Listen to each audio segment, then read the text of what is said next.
Você tem orado com dedicação, mas algo parece estranho. Será que algo está bloqueando suas orações? Imagine enviar uma mensagem de texto, mas ela nunca ser entregue. Será que nossas orações enfrentam problemas parecidos? Existe uma conexão mais profunda esperando por você na sua vida de oração. Vamos descobrir as respostas para essas perguntas enquanto mergulhamos nesse assunto. Oração hoje. Mas antes, vamos pedir a Deus que nos dê sabedoria. Pai do céu, obrigado por estar aqui conosco. Obrigado porque o Senhor quer nos atrair para si e nos conceder uma experiência espiritual rica e significativa contigo.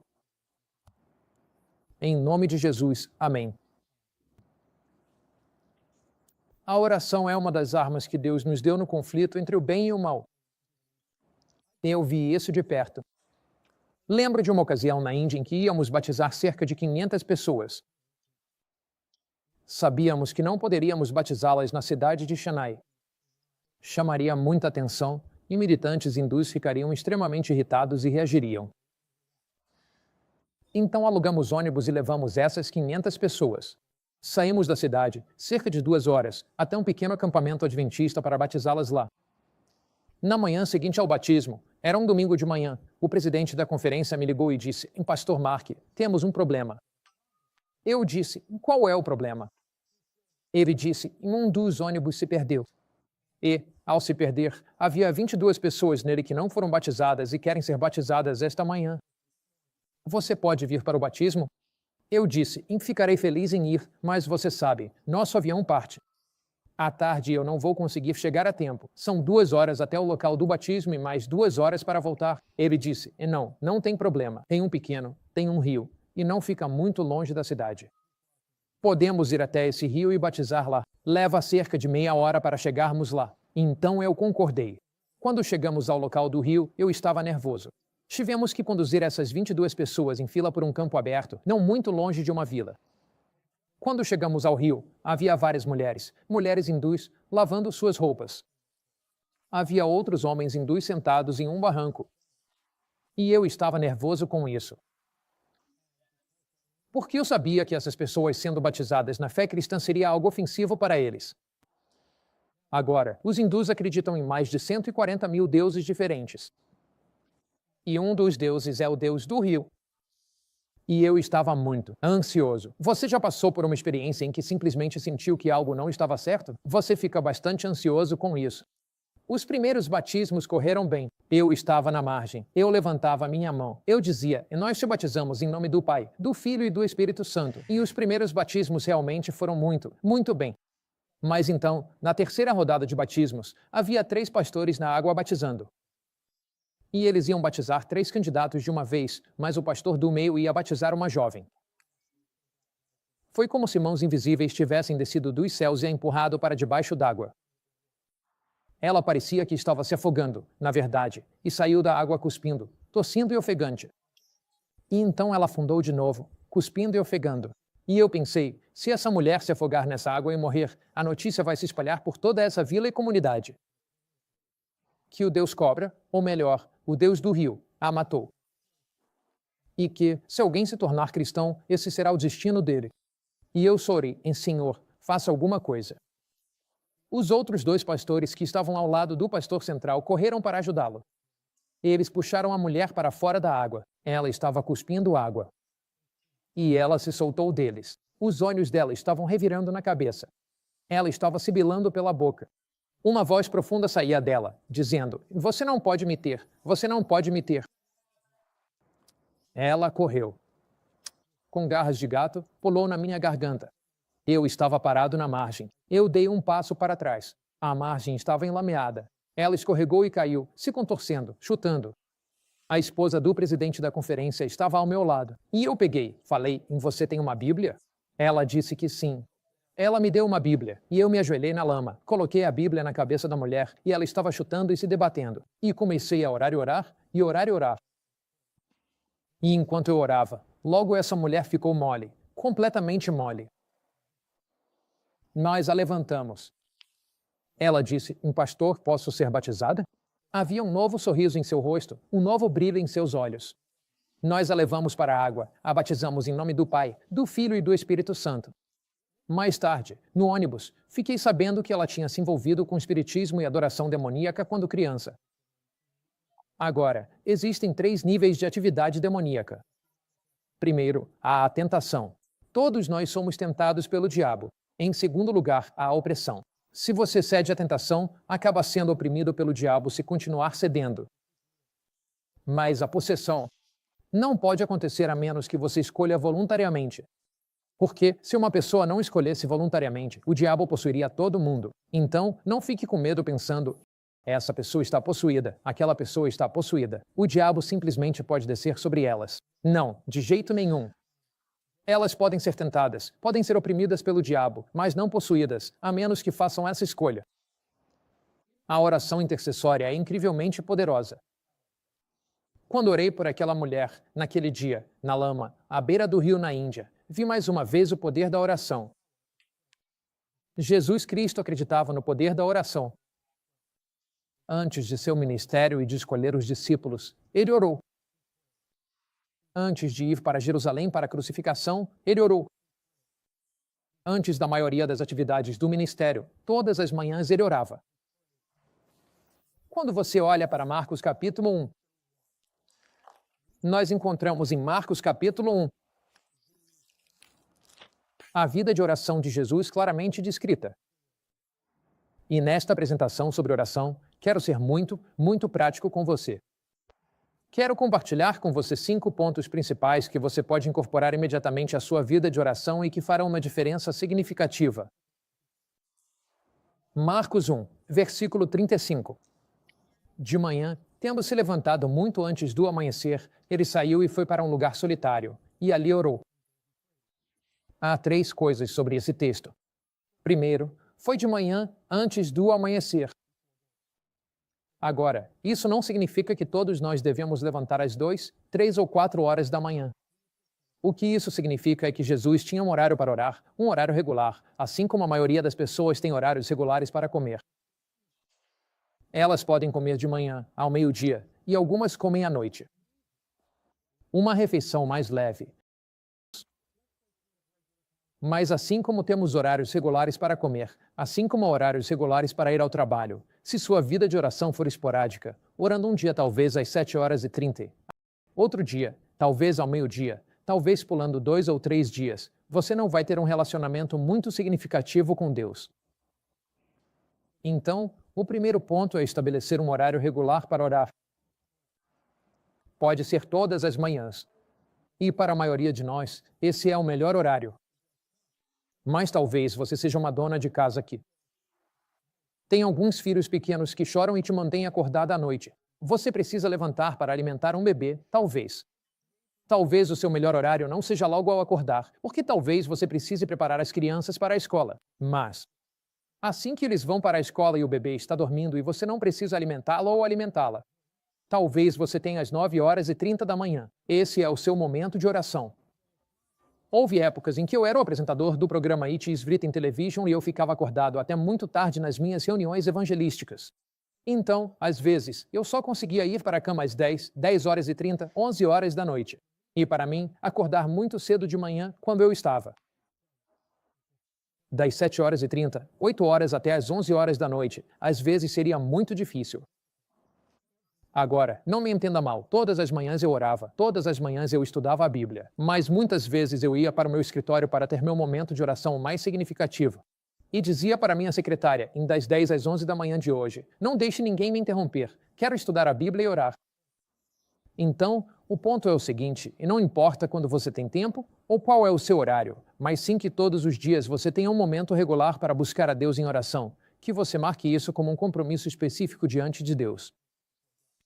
Agora repare aqui, a Bíblia diz no versículo 35, 3 coisas sobre a vida de oração de Jesus. Vou compartilhar com você 5 coisas práticas, sendo que 3 delas estão neste texto. Agora, de manhã, tendo se levantado muito antes do amanhecer, ele saiu e foi para um lugar solitário, e ali orava. Jesus tinha um horário para orar, Jesus tinha um lugar para orar, ele tinha um lugar solitário onde orava. Temos 27 quilômetros de trilhas na comunidade onde moramos. Muitas vezes eu caminho por essas trilhas e oro. Tenho um escritório onde costumo ir para orar. Uma sala de estar onde tem uma poltrona especial em que costumo sentar e orar com frequência. Talvez isso venha do meu pai. Meu pai se tornou adventista do sétimo dia quando tinha 33 anos. E se tornou um cristão realmente comprometido.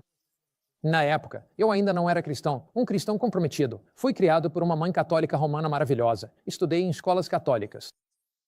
Mas agora tenho 60 anos. Na época eu tinha 16, 17. E me lembro. Eu era atleta, jogava golfe, jogava basquete. A televisão tinha acabado de chegar e eu chegava em casa à noite. 10h30, 11h, 16, relógio. Programas, Delate, Late Show, via mais imagens com chuvisco na tela do que imagem de verdade, sabe? Às vezes era assim. Mas havia uma fresta na porta onde ficava a nossa TV, e eu olhava para o outro cômodo. Era tipo uma sala de leitura, mais parecida com uma sala de estar. Tínhamos uma velha poltrona de vinil preto e branco, com estofado saindo para fora. A gente não era uma família muito rica, de jeito nenhum. E aí eu via meu pai ajoelhado naquela cadeira, e ele estava orando: Ó Senhor, abençoa meu menino. Ó Senhor, o Mark é um bom menino, mas ele não te conhece. Abençoa meu menino. As orações dele tocavam meu coração. Ele tinha um lugar para orar. Ele orava naquela velha poltrona preta e branca. Aquela virou a cadeira de oração dele, a cadeira da oração. Você tem um horário para orar? Você tem um lugar para orar? E então a Bíblia diz, e Jesus orou. Agora, as orações de Jesus não eram necessariamente orações silenciosas. Você se lembra de Lucas capítulo 11. Agora, não me entenda mal. Você pode orar em silêncio, a qualquer hora, em qualquer lugar que quiser. Eu costumo orar em silêncio, mas há algo especial em orar em voz alta. Em Lucas 11, versículo 1, diz, e aconteceu que, enquanto ele orava em certo lugar, quando terminou, um dos seus discípulos lhe disse, Senhor, ensina-nos a orar, como João ensinou aos seus discípulos. Como eles sabiam que ele havia parado? Porque o cristão estava orando em voz alta. E eles nunca tinham ouvido ninguém orar daquele jeito, e queriam aprender a orar. Em Mateus capítulo 26, você se lembra que Jesus vai ao Getsêmani? Ele tinha um momento de oração. Ele costumava ir de manhã, às vezes à noite, ao Getsêmani. Ele tinha um lugar de oração, ajoelhando-se debaixo das oliveiras, no silêncio, para orar. E ele tinha como ele orava? Olha. Mateus 26, versículo 39, experiência no Getsêmani. Jesus foi um pouco mais adiante. E se prostrou com o rosto em terra e orou, dizendo, percebe? Ele orou, dizendo, meu Pai, se for possível, afasta de mim este cálice. Contudo, não seja feita a minha vontade, mas a tua. Você deixa seus olhos descerem. Versículo 42. Ele foi novamente pela segunda vez e orou, dizendo, ó meu Pai, se este cálice não pode passar de mim sem que eu beba, que seja feita a tua vontade. Agora você desce até o versículo 44. Então ele saiu e se afastou. Novamente orou pela terceira vez, dizendo. Em outras palavras, as orações de Jesus no Getsêmani eram orações vocais. Provavelmente um dos textos mais claros sobre isso na Bíblia é Hebreus capítulo 5. Hebreus capítulo 5. E estamos olhando lá. Para Hebreus 5, onde fala sobre a oração de Jesus, os métodos da oração de Jesus. Hebreus, capítulo 5, versículo 7. O qual, nos dias da sua carne, tendo oferecido, com grande clamor e lágrimas, orações e súplicas àquele que podia livrá-lo da morte, e foi ouvido. Então Jesus ofereceu suas orações com clamores veementes e lágrimas. Ele está orando em voz alta. Alguém diz, pastor, não quero orar em voz alta porque o diabo não pode ler meus pensamentos, mas ele vai saber pelo que estou orando e vai interceder por mim. Ele vai interceder e tentar bloquear minhas orações. O diabo não está lá quando você ora. Eu adoro aquela declaração no primeiro volume dos Testemunhos, onde Ellen White diz que ao som da oração sincera, todo o exército de Satanás treme e foge. Então, quando você está orando, o diabo não vai estar lá. Deus te protege com bons e santos anjos. Agora, ouça esta declaração. É uma declaração maravilhosa de um livro chamado Nossa Alta Vocação. Diz assim em Aprenda a Orar em Voz Alta. Nossa Alta Vocação, página 130. Aprenda a orar em voz alta onde só Deus pode te ouvir. Aprender a orar como? Em voz alta, onde só Deus pode te ouvir. Agora, podemos orar silenciosamente em nossa mente? Sim, com certeza. E muitas vezes é mais apropriado fazer isso. Mas se você quer um relacionamento mais significativo com Deus, um momento para orar. Tenha um lugar para orar. Aprenda a orar em voz alta diante de Deus e abra o seu coração. Veja, quando você ora em silêncio, às vezes sua mente divaga. Sua mente já se distraiu durante a oração? Ou será que sua mente já não se distraiu quando você ora, mas quando você está orando em voz alta? E sua boca precisa formular as palavras. Isso ativa o cérebro. Então, quando você está orando em voz alta e sua mente se distrai, você para de orar em voz alta. Você percebe isso muito mais rápido e consegue trazer sua mente de volta. Agora, há mais algumas coisas que queremos observar para ter uma vida de oração significativa. Como ter uma vida de oração significativa? Primeiro, você ora. Você tem um horário para orar. Um horário regular. Segundo, você tem um lugar para orar, um lugar regular. Isso não significa que você não possa orar em outros momentos ou em outros lugares. O que isso significa é que esses são seus lugares especiais para se encontrar com Deus. Em terceiro lugar, você ora em voz alta. Em quarto, e isso pode ser uma das coisas mais significativas, você usa a Bíblia como tema para a oração. A oração é o nosso modo de falar com Deus. Quando usamos a Bíblia como tema para a oração, é Deus falando conosco. Um dos momentos mais significativos que já tive na minha vida de oração foi orando através dos Salmos. Agora, eu não faço isso o tempo todo, mas se você está tendo dificuldade com sua mente se distraindo ou com a oração e não está tendo o relacionamento com Deus que deseja, simplesmente abaixe a cabeça, pegue sua Bíblia e diga, em Deus, fala comigo através da tua palavra. Eu vou orar a tua palavra de volta para ti. Então eu começo a ler. Posso ler em voz alta. Bem-aventurado o homem. Estou lendo o Salmo 1, ensinando você a orar através da Bíblia. Bem-aventurado o homem que não anda no conselho dos ímpios, não se detém no caminho dos pecadores, nem se assenta na roda dos escarnecedores. Senhor, me ensina a nunca andar no conselho dos ímpios. Senhor, ao me relacionar com pessoas hoje, pode haver algumas pessoas ímpias. Elas podem me dar algum conselho. Senhor, me ajuda a encontrar alegria e prazer em ter comunhão com os santos e o povo de Deus. E quando eu estiver em comunhão com os ímpios, Senhor, me ajuda a ser uma testemunha positiva. Mas o seu prazer está na lei do Senhor. Senhor, me ajuda a encontrar prazer na tua lei, no teu caminho. E diz, e na sua lei medita de dia e de noite. Senhor, eu não quero que minha mente fique cheia das porcarias de Hollywood ou de muita coisa que chega pela internet. Senhor, me ensina a meditar na tua palavra. E tu disseste que minha vida seria como uma árvore plantada junto aos rios de águas, que dá o seu fruto na estação própria, e cujas folhas não murcham. Tudo o que ele faz prosperará. Senhor, é isso que eu quero para a minha vida. Eu quero isso para a minha vida. Então, use a Bíblia como tema para suas orações. Por exemplo, você pode ler o Salmo 37. E enquanto estiver orando, certamente pode usar a Bíblia. Veja, a oração não é simplesmente para conseguirmos o que queremos de Deus. A oração é um canal pelo qual passamos a conhecer Deus. Salmo 37. Confie no Senhor e faça o bem. Versículo 3. É isso que quero. Quero confiar em ti. Quero fazer o bem, Senhor. Habite na terra e alimente-se da sua fidelidade. Deleite-se no Senhor. Ele te dará os desejos. Seu coração, Senhor, eu não quero os desejos do meu coração. Eu quero os desejos do teu coração. Então eu quero me deleitar em ti, Senhor, para que os teus desejos se tornem os meus desejos. Então aqui está a quarta coisa a fazer se você quer um relacionamento significativo com Deus. Use a Bíblia como tema para a oração. Você pode fazer isso nos Salmos, pode fazer nas epístolas de Paulo, Filipenses, Gálatas, Efésios, Colossenses, pode fazer isso nos Evangelhos. É maravilhoso ler sobre a vida e a morte do cristão. E você sabe, há 6 capítulos na Bíblia sobre a morte do cristão em Salmo 22. Isaías 53. Mateus 26 e 7, juntos.